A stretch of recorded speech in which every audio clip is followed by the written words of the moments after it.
नमस्कार दोस्तों, सफलता क्लास पर आपका बहुत बहुत स्वागत है। मैं हूं आपके साथ प्रशांत।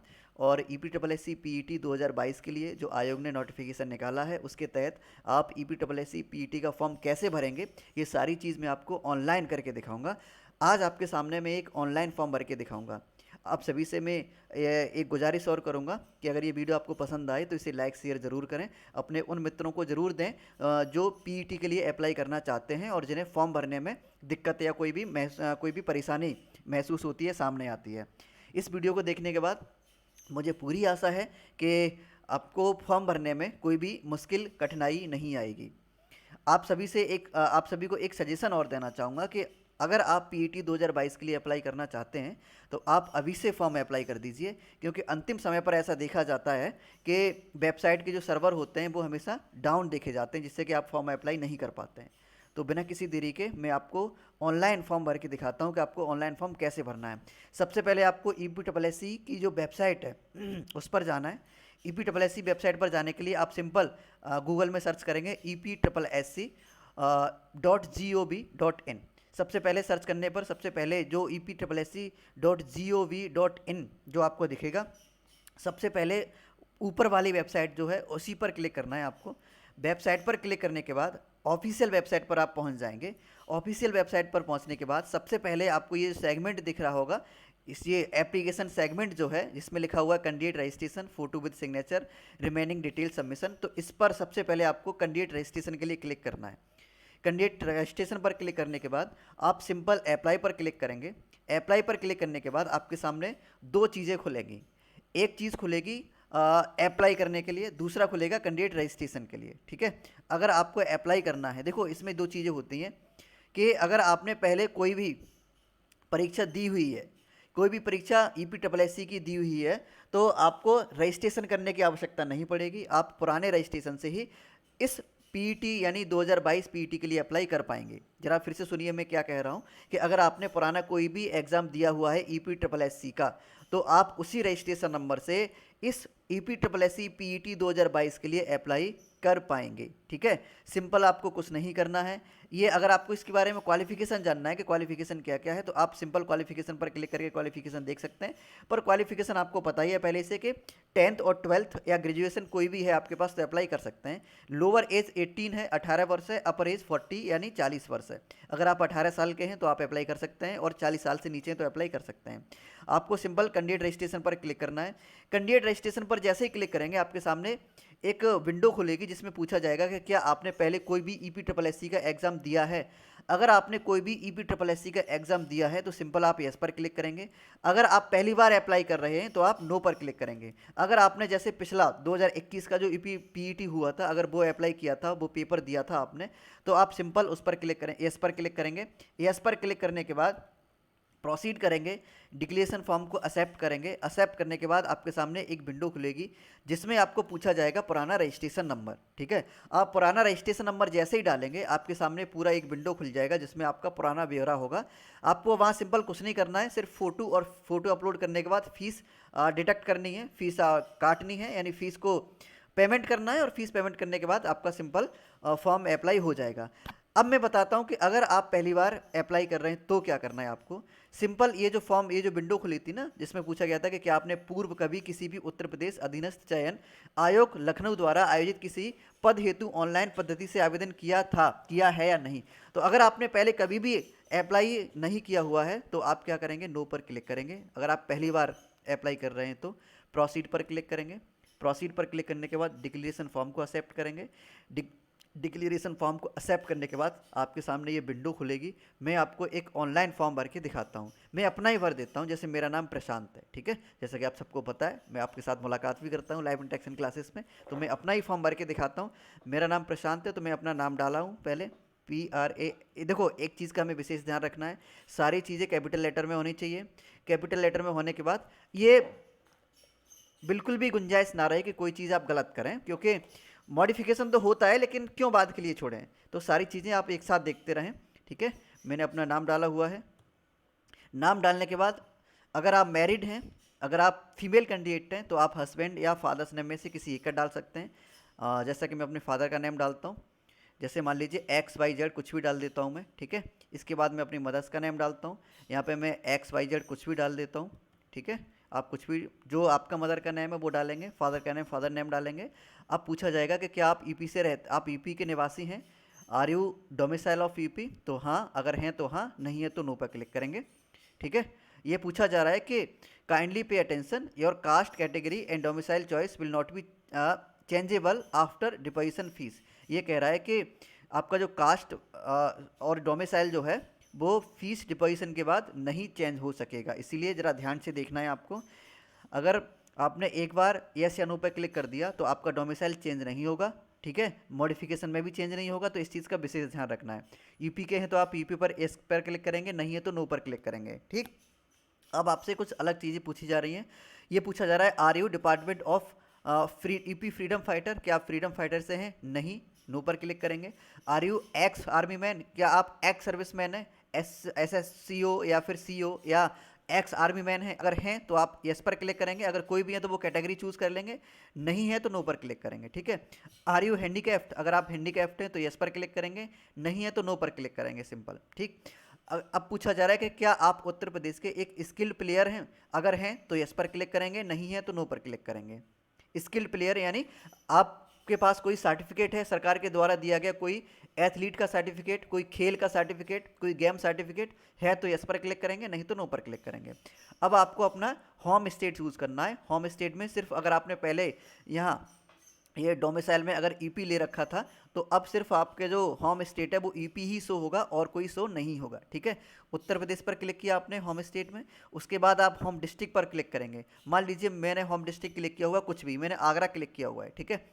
आप अपना वाला होम डिस्ट्रिक्ट क्लिक करेंगे, इसके बाद कैटेगरी चूज करेंगे, आप जनरल से हैं, SC से हैं, ST से हैं या OBC से हैं, तो मैंने मान लीजिए OBC क्लिक कर दिया है, ओके। अब OBC क्लिक करने के बाद अब आपसे डेट ऑफ बर्थ पूछा जाएगा, तो डेट ऑफ बर्थ मैं अपना डाल दूंगा, आप अपना डालेंगे, ठीक है। मेरा डेट ऑफ बर्थ ये मेरा नहीं है, लेकिन मैं आपको सिर्फ डेमो की तरह ये दिखा रहा हूँ।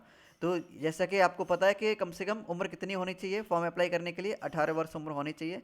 मैंने कोई भी डेट ऑफ बर्थ चूज़ किया हुआ है अपना, आप अपना वाला सही वाला डेट ऑफ बर्थ चूज़ करेंगे।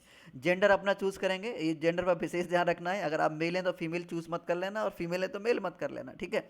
अब यहाँ अपना मोबाइल नंबर चूज़ करेंगे, डालेंगे अपना, जो वही मोबाइल नंबर डालेंगे जो आपका मोबाइल नंबर चालू स्थिति में है, जिस पर आपका रजिस्ट्रेशन नंबर आ सकता है या कोई भी अपडेट हो आयोग की तरफ से तो वो उस अपडेट का मैसेज आपके पास पहुँचे। तो मोबाइल नंबर वही डालेंगे जो बदले ना, जो आपको लगे कि मैं बदलता नहीं हूँ तो वही मोबाइल नंबर डालेंगे। जैसे मैं अपना मोबाइल नंबर डालता हूँ, ठीक है, आप अपना डालेंगे, ओके। मैंने अपना ये मोबाइल नंबर डाला हुआ है, फ़ोन नंबर डाला हुआ है। इसके बाद ये पूछा जा रहा है ईमेल, तो आप ईमेल डालेंगे, जैसा कि मैं अपना ईमेल डालता हूँ।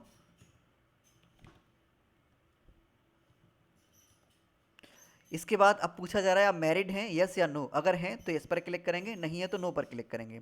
अब पूछा जा रहा है कि employment details, please select any one of the below items applicable. अब पूछा जा रहा है कि क्या आप उत्तर प्रदेश के किसी भी विभाग में कर्मचारी हैं, एक्स एम्प्लॉय हैं, या कभी आपने एम्प्लॉयमेंट उत्तर प्रदेश की किसी भी सरकारी विभाग में किया ही नहीं है, तो आप अगर आपने किया हुआ है, जैसे अगर आप पुलिस से हैं, होता है बहुत सारे ऐसे साथी होंगे जो पुलिस विभाग में काम कर रहे होंगे, तो लिख देंगे एम्प्लॉय ऑफ उत्तर प्रदेश, या जो रिटायर्ड हैं तो x employ of Uttar Pradesh, जिन्होंने कभी कोई भी विभाग में काम किया ही नहीं है तो नेवर एम्प्लॉयमेंट पर क्लिक करेंगे।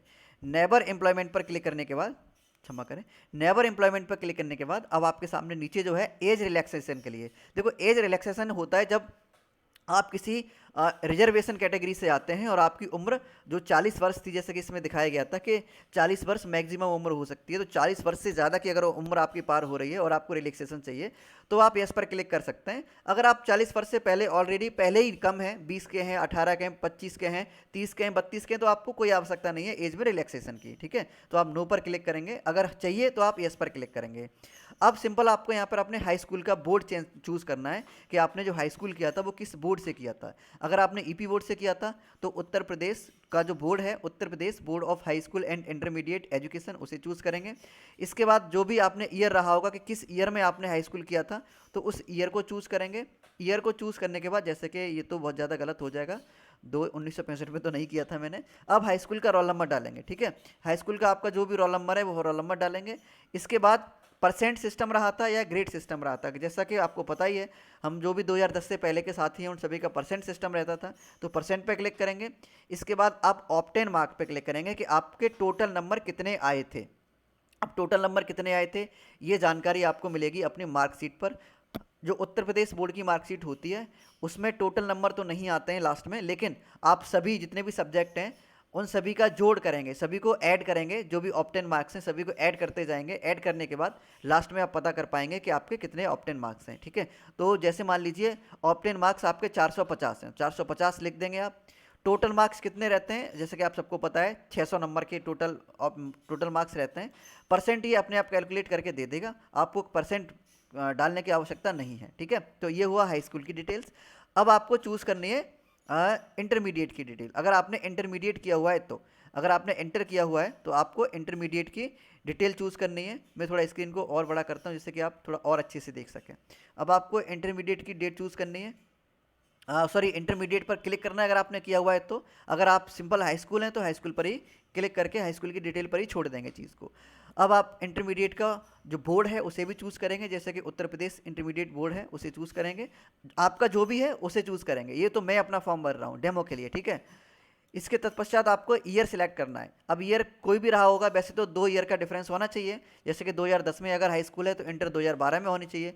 लेकिन हो सकता है कि बीच में आपने गैप लिया होगा तो वो भी आप फिल कर सकते हैं। ऐसा कुछ भी नहीं है कि 2 ईयर का ही गैप होगा, कोई भी ईयर गैप भर सकते हैं, मतलब जो भी आपका रहा होगा। अब इंटरमीडिएटरी का आपको रोल नंबर इसमें फिल करना है, तो रोल नंबर फिल करेंगे आप। ठीक है, अब आपको सिलेक्ट करना है कि परसेंट सिस्टम था या नहीं था, तो परसेंट सिस्टम था। ऑप्टेन मार्क्स, जैसा कि आपको पता है कि हाई स्कूल और इंटर, हाई स्कूल 600 नंबर का होता है, इंटर होता है 500 नंबर का यानी 500 का। तो अब उसमें 500 में से आपको कितने मिले हुए हैं, तो जैसे मान लीजिए आपको 350 नंबर मिले हुए हैं, आप लिख देंगे ऑप्टेन मार्क्स। टोटल कितने थे, टोटल 500 होते हैं तो आप 500 लिख देंगे। सीबीएसई बोर्ड के लिए ये अलग चीज़ें हो जाएंगी। सीबीएसई बोर्ड के लिए आप सिंपल सीबीएसई पे क्लिक करेंगे और सारी चीज़ें वहाँ से आप देखेंगे, लिखेंगे। ठीक है, जैसे कि मैं फिर से आपको करके दिखा देता हूँ। अगर आपने सीबीएसई से किया हुआ है तो आप चूज़ करेंगे सेंट्रल बोर्ड ऑफ एजुकेशन। ठीक है, central board of secondary education. Okay, ये चूज़ करेंगे आप अगर आपने सीबीएसई से किया हुआ है तो। और अगर आपने ईपी से किया हुआ है तो उत्तर प्रदेश वाला करेंगे आप। सिंपल है, कुछ इसमें है ही नहीं। परसेंट सिस्टम था, हाँ बिल्कुल था, परसेंट ही अपने आप कैलकुलेट कर लेंगे, आपको डिटेल डालनी है बस। इसके बाद अब आपको क्या करना है, अगर आपने बैचलर डिग्री किया हुआ है तो ये सब ऑप्शनल हैं। अगर आप चाहते हैं तो लिख भी डाल भी सकते हैं डिटेल्स को, नहीं चाहते तो नहीं भी डाल सकते हैं। ठीक है, अगर आपने details of additional qualification for the post preliminary eligibility test यानी पीईटी 2022 के लिए, अगर आपने ग्रेजुएशन किया हुआ है तो ग्रेजुएशन में यस करेंगे। आप बोर्ड क्लिक करेंगे, बोर्ड है आपकी यूनिवर्सिटी जो रही होगी, जैसे मैं अपना डालता हूँ। ठीक है, इसके बाद ईयर सिलेक्ट करेंगे कि कौन सी ईयर रही थी आपकी। जैसे अगर आपने 2017 में किया हुआ है 17 क्लिक करेंगे। अपना सर्टिफिकेट या रोल नंबर डालेंगे, रोल नंबर आपको आपकी जो भी मार्कशीट है उस पर मिल जाएगा। ठीक है, जैसे कि मैं आप कोई भी रोल नंबर डाल देता हूँ। ओके, इसके बाद इश्यू डेट डालेंगे कि आपकी जो मार्कशीट है वो कब इश्यू की गई है। तो ये अंतिम वर्ष की यानी 3rd ईयर की जो मार्कशीट रहेगी, आप उस पर क्लिक करेंगे तो आपको क्लिक क्या करेंगे, ऑफलाइन आप देखेंगे, आपके पास मार्कशीट होगी तो उस पर उसे देखने के बाद आप ईयर पता कर पाएंगे, डेट पता कर पाएंगे। उस पर नीचे डेट लिखा रहता है कि कब ये मार्कशीट इशू की गई है। जैसा कि मैंने 2017 में किया हुआ है ग्रेजुएशन, तो मैं अपना 2017 वाला जुलाई डेट ऑप्ट करता हूँ कि मान लीजिए मेरी जो ग्रेजुएशन की सर्टिफिकेट या मार्कशीट का जो इश्यू डेट है वो 25 जून है। ठीक है, 2017 25 जून है। अब आपसे पूछा जा रहा है कि क्या इसमें भी ग्रेडिंग सिस्टम था या परसेंटाइल था, तो परसेंटाइल था तो परसेंटाइल पर क्लिक करेंगे। सिंपल वही चीज़ें हैं, ऑप्टेन मार्क लिखेंगे कि आपको कितने नंबर मिले हैं। जैसे मान लीजिए आपको 1200 नंबर मिले हुए हैं, फॉर एग्जाम्पल है, ये सिर्फ उदाहरण के लिए है, आपके नंबर कितने भी हो सकते हैं। टोटल मार्क्स मान लीजिए 1750 थे। ठीक है, तो आपने ये डाल दिया। अगर आपने पोस्ट ग्रेजुएशन किया हुआ है तो पोस्ट ग्रेजुएशन पर क्लिक करेंगे। पोस्ट ग्रेजुएशन नहीं किया हुआ है तो उस पर क्लिक नहीं करेंगे, आपका फॉर्म पूरा भर चुका है। सिंपल, अब आप ये जो वेरिफिकेशन कोड है इसे डालेंगे। वेरिफिकेशन कोड ज़रा ध्यान से डालना है क्योंकि गलत होने पर ये फिर से आपको रिलोड कर देगा, तो वेरिफिकेशन कोड आपको ध्यान से डालना है। ठीक है, ये वेरिफिकेशन कोड मैंने डाला हुआ है। वेरिफिकेशन कोड डालने के बाद पूछा जा रहा है कि क्या आप इस रजिस्ट्रेशन को कंफर्म करना चाहते हैं। यस करना चाहते हैं, ओके पर क्लिक करेंगे। आपका रजिस्ट्रेशन नंबर फिर से आपको पूरा दिखने लगेगा, हालांकि यहाँ पर एक रजिस्ट्रेशन नंबर भी आपको मिल गया होगा। देखो ये आपको रजिस्ट्रेशन नंबर मिल चुका है, ये रजिस्ट्रेशन नंबर आपका आ चुका है। अब इसी रजिस्ट्रेशन नंबर से आप फर्दर चीज़ें कर पाएंगे, ठीक है। अभी रजिस्ट्रेशन नंबर आपको मिल गया, हालांकि मेरे फ़ोन पे मैसेज भी आ चुका है, मेरे मेल पे मेल भी चला गया होगा, ठीक है। अब क्या करेंगे आप, आपको कुछ नहीं करना है, सिंपल ये सारी चीज़ें मैंने अपना डाल दिया है, ठीक है। अब आपको कुछ नहीं करना है, एक बार ये देख लेना है कि सारी चीज़ें सही है या नहीं है। आपके मदर्स का नेम सही है, फादर्स नेम सही है, आपकी डेट ऑफ बर्थ ठीक है या नहीं है, आपका स्टेट होम, ये सारी चीज़ें ठीक है या नहीं है, ईमेल आईडी, फ़ोन नंबर तो तुरंत ही पता लगता है, मेल मैसेज पहुंचता है तो तुरंत ही पता लगता है। सारी चीज़ें आपको एक बार देख लेनी है। अगर कुछ भी इसमें एडिट करना चाहते हैं तो आपको एडिट का एक मौका और मिलेगा, ठीक है। अगर सारी चीज़ें ठीक है तो आप सिंपल कुछ नहीं करेंगे, click here to proceed for photo and signature, photo और सिग्नेचर के लिए आप प्रोसीड करेंगे। फोटो और सिग्नेचर प्रोसीड करने के बाद आप सिंपल आपके सामने एक स्क्रीन खुलेगी जिसमें कहा जाए, देखो पहले तो इंस्ट्रक्शन पढ़ेंगे आप। इंस्ट्रक्शन में साफ साफ लिखा है कि आपका जो फोटो है वो 50 KB से ज़्यादा का नहीं होना चाहिए, ये लिखा है। फोटो जो है वो 50 KB से ज़्यादा का नहीं होना चाहिए, और जो सिग्नेचर है वो 30 KB से ज़्यादा के नहीं होने चाहिए। इसके लिए आप क्या करेंगे, इसके लिए मैं एक और फर्दर प्रोसेस आपको बताऊंगा अगली वीडियो में, जो कि 4 से 5 मिनट की वीडियो होगी, ठीक है। क्योंकि इस वीडियो में सारी चीज़ें इंक्लूड करेंगे तो ये वीडियो लेंथी हो जाएगी, तो वो उसके लिए मैं अलग से वीडियो बनाऊंगा कि फोटो क्रॉप करने के लिए आपको क्या करना है। सिंपल आप कुछ नहीं करेंगे, आप एक अपना पासपोर्ट साइज फोटो खींचिए। आप सिंपल पेंट खोलिए, PAINT जो पेंट होता है अपने आपके कंप्यूटर में, पेंट पे जाएंगे। पेंट पे जाने के बाद उस फोटो को एडिट करेंगे। एडिट में कुछ मत करना, आप उसका रिसाइज कर देना, ठीक है। रिसाइज ये देख लेना कि अभी मान लीजिए आपका फोटो 100 KB के पास है, तो आप रिसाइज 50% अगर उसे रिसाइज कर देंगे तो वो अगर आपका 100 KB है तो 50% रिसाइज करेंगे तो वो 50 KB पर आ जाएगा, ठीक है। उसके लिए मैं एक वीडियो अलग से बना दूंगा। अब जैसा कि मेरे पास पहले से फोटो है तो मैं अपना फोटो सिलेक्ट करूंगा, यहाँ ब्राउज पर क्लिक करूंगा, सिलेक्ट फोटो पर क्लिक किया, मैं ब्राउज पर क्लिक करूंगा, ठीक है। मेरे जो कंप्यूटर स्क्रीन में, कंप्यूटर पर मेरे जो भी फोटो हैं, जैसा कि मैंने पहले से फोटो डाल रखे हैं अपने, तो मैं, और नाम भी दे रखा है मैंने फोटो, तो मैं फोटो पर क्लिक करूंगा, सिंपल मेरा फोटो अपलोड हो जाएगा, ठीक है। ये पहले शो भी कर रहा है, दिखा भी रहा है, लेकिन मैं यहाँ से हटा दूंगा और मेरा फोटो आ चुका है, ठीक है। तो मैं फोटो पर क्लिक करूंगा और अपलोड करूंगा। अब ये पूछेगा, अभी रिसाइज करने के लिए पूछेगा, क्रॉप करने के लिए पूछेगा, तो आप इसका थोड़ा साइज भी बड़ा कर सकते हैं, ठीक। आप इसका थोड़ा साइज बड़ा करेंगे जिससे कि आपका जो फोटो है वो एकदम फिक्स आ जाए, पासपोर्ट साइज लगने लगे। तो आप फोटो को छोटा बड़ा कर सकते हैं, जैसा कि मैंने अपना फोटो एकदम फिक्स कर लिया है। आप सिंपल कुछ नहीं क्लिक करेंगे, ये क्रॉप लिखा हुआ है, क्रॉप पर क्लिक करेंगे, आपका फोटो सेव हो गया। अभी सेव नहीं हुआ है, फिक्स हो गया है। अब क्या करेंगे, सेव फोटो डेटा पर क्लिक करेंगे, आपका जो फोटो है वो सेव हो जाएगा। यहाँ पे फोटो सेव हो चुका है। अब क्या करेंगे आप, सिग्नेचर, सिग्नेचर साइन आपके कैसे होने चाहिए, साइन का जो इमेज है वो एक तो 30 KB से ज़्यादा नहीं होना चाहिए, दूसरा क्लियरली दिखने वाले साइन होने चाहिए, ये टेढ़े मेढ़े उल्टे सीधे कुछ नहीं होने चाहिए, सिंपल आप खुद भी पहचान सकें। आप जब परीक्षा देने जाएंगे तो वहाँ भी अपने साइन को पहचान पाएँ कि यही मेरे साइन है, ये मैंने ही किए हुए हैं, ऐसे साइन आप इसमें डालेंगे, ठीक है। सिलेक्ट अ सिग्नेचर पर क्लिक करेंगे। जैसा कि मैं आपको बता चुका हूँ, मेरे पास पहले से ये सब इमेज पड़े हुए हैं, ठीक है।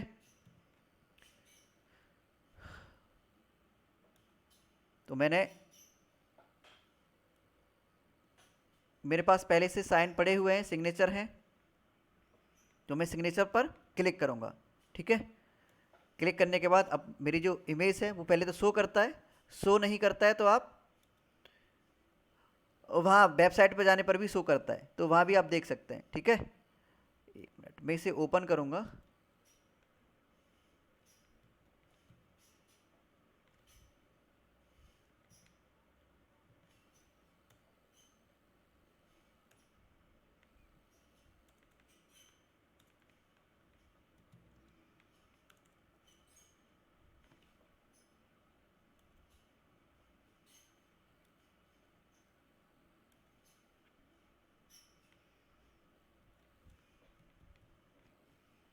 मैं अपने सिग्नेचर ओपन करूँगा, सिग्नेचर ओपन पर जैसे ही क्लिक करूँगा मेरे सामने ये अपलोड हो जाएगा, आपकी विंडो पर ये अपलोड हो जाएगा, ठीक है। अब अपलोड होने के बाद आप क्या करेंगे, इसे जूम करेंगे, विंडो को यहाँ से आप जूम करेंगे जिससे कि आपके जो साइन है वो एकदम क्लियरली फिट हो जाए, ठीक है। ये जो साइन जो दिख रहे हैं आपको, यहीं से जूम कर पाएंगे, आपकी जो इमेज है उसे इधर उधर कर पाएंगे। जैसे ही ये जो एरिया जो दिख रहा है ना, इस एरिया में जैसे ही आपका जो साइन है वो पिक एकदम फिक्स बैठ जाए, वैसे ही आप क्या करेंगे, क्रॉप पर क्लिक कर देंगे, आपकी जो पिक है वो एकदम फिट हो जाएगी। फिट होने के बाद आप क्या करेंगे, सेव साइन एंड डेटा पर क्लिक करेंगे, आपके सिग्नेचर अपलोड हो जाएंगे। ठीक है, आपके सिग्नेचर अपलोड हो चुके हैं, ये आपका फोटो है, ये आपके सिग्नेचर अपलोड हो चुके हैं। सिंपल प्रोसेस है, अब कुछ नहीं करना है, कंटिन्यू पर क्लिक करेंगे। कंटिन्यू पर क्लिक करने के बाद आप क्या करेंगे, आपसे पूछा जा रहा है कि सारी चीज़ें ठीक हैं, अब आपको फीस सबमिट करनी है, फीस आपको डिडक्ट करनी है। तो आप यहाँ पर ऊपर ही आएगा, I declare that I have read the user instruction and detail advertisement, कि मैंने सभी जो भी एडवर्टाइजमेंट की डिटेल है वो मैंने पढ़ ली है अच्छे से, सारी चीज़ों से मैं वाकिफ़ हूँ और अब मैं फ़ीस काटना चाहता हूँ। तो आप रिमेनिंग ये जो है इस पर क्लिक करेंगे, एक बार फिर से आपको डेटा दिखेगा। ठीक है, आप एक बार देख लीजिए, इस पर नज़र डाल लेंगे कि सारी चीज़ें ठीक हैं या नहीं है। इसके बाद कुछ एडिशनल चीज़ें पूछी जाएंगी आपसे, वैकल्पिक एज प्रूफ पूछा जाएगा और कास्ट सर्टिफिकेट पूछा जाएगा। अगर आप ये वैकल्पिक हैं, ये ऑप्शनल हैं, अगर आप देना चाहते हैं आयोग को तो दे सकते हैं, नहीं देना चाहते हैं तो बिल्कुल कोई आवश्यकता नहीं है, इनका मैंडेटरी नहीं है। ठीक है, अब आप क्या करेंगे, अगर नहीं देना चाहते हैं तो सिंपल अब आप अपना एड्रेस पर क्लिक करेंगे और एड्रेस यहाँ पे डालेंगे। एड्रेस जैसे मान लीजिए मैं अपना डालता हूँ,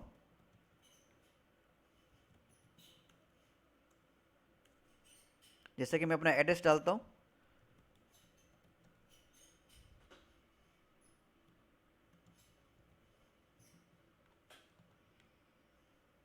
ठीक, आप अपना यहाँ पे हाउस और हाउस नंबर या अपना विलेज सिलेक्ट कर पाएंगे। जैसे कि मैं नोएडा में रहता हूँ तो मैंने नोएडा सिलेक्ट किया हुआ है। आप अपना परमानेंट एड्रेस डालेंगे यहाँ पे। ठीक है, जो भी आपके आधार कार्ड में दिया होगा, आधार कार्ड वाला एड्रेस यहाँ पे डालेंगे, कोई दूसरा एड्रेस आप नहीं डालेंगे, आधार कार्ड वाला एड्रेस डालेंगे। ठीक, अब यहाँ पे क्या करेंगे, आप आपका विलेज नेम जो भी आपके आधार कार्ड पे होगा विलेज नेम डालेंगे। ठीक है, यहाँ पे पोस्ट ऑफिस डालेंगे, मैं यहाँ पे नोएडा डाल देता हूँ, आप अपना जो भी पोस्ट ऑफिस है वो डालेंगे।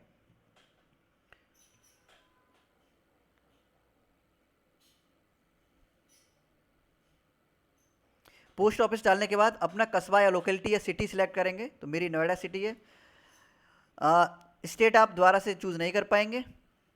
डिस्ट्रिक्ट नेम आप डालेंगे। ठीक है, मैं अपना गौतम बुद्ध नगर सिलेक्ट करता हूँ क्योंकि नोएडा गौतम बुद्ध नगर में आता है। यहाँ मैं अपना पिन कोड डालूंगा, आप अपना पिन कोड डालेंगे जो भी आपका पिन कोड होगा। ओके, अब आपका अगर कॉरस्पोंडेंस एड्रेस अलग है तो आप वो यहाँ पे डालेंगे, अगर आपका सेम है तो सेम एज परमानेंट एड्रेस पे क्लिक कर देंगे, सिंपल सा है। सेम एंड परमानेंट एड्रेस पे क्लिक करने के बाद आपका ये जो परमानेंट एड्रेस और कॉरस्पोंडेंस एड्रेस जो है वो एक हो जाएगा। ठीक है, एक जैसा हो जाएगा। क्या करना है, वो आपको सिंपल कुछ नहीं, डिक्लेरेशन फॉर्म सभी सिलेक्ट हैं, आपको यहाँ पे क्लिक करना है और ये पूछा जा रहा है कि सारी चीज़ें जो आपने पहले दी हुई है, इसमें जो भी दिया हुआ है वो चीज़ें आपको एक्सेप्ट हैं या नहीं है। अगर एक्सेप्ट हैं तो क्लिक करेंगे, अगर आपको लगता है कि कोई गलती हो गई है आपसे तो नो पे क्लिक करेंगे। सिंपल प्रीव्यू पे क्लिक करेंगे, ये प्रीव्यू कर देगा आपको, आपका फॉर्म फिर से दिखा देगा। ठीक है, ये प्रीव्यू हो रहा है आपका फॉर्म, आप देख सकते हैं अगर कुछ भी गड़बड़ है यहाँ पे तो। अब क्या करेंगे, आप कैप्चा पर क्लिक करेंगे, अगर सारी चीज़ें ठीक हैं, आपने प्रीव्यू कर दिया है, एक बार आप उसने आपको प्रीव्यू कर दिया, जैसे कि ये देखो एड्रेस आप आपको उसने प्रीव्यू करके दिखा दिया, ये ठीक है या नहीं है। ओके, अगर फिर भी लगता है कि कुछ गड़बड़ है तो आप बैक पर क्लिक करेंगे, अगर नहीं लगता है कि सारी चीज़ें ठीक हैं तो यहाँ कैप्चा कोड डालेंगे।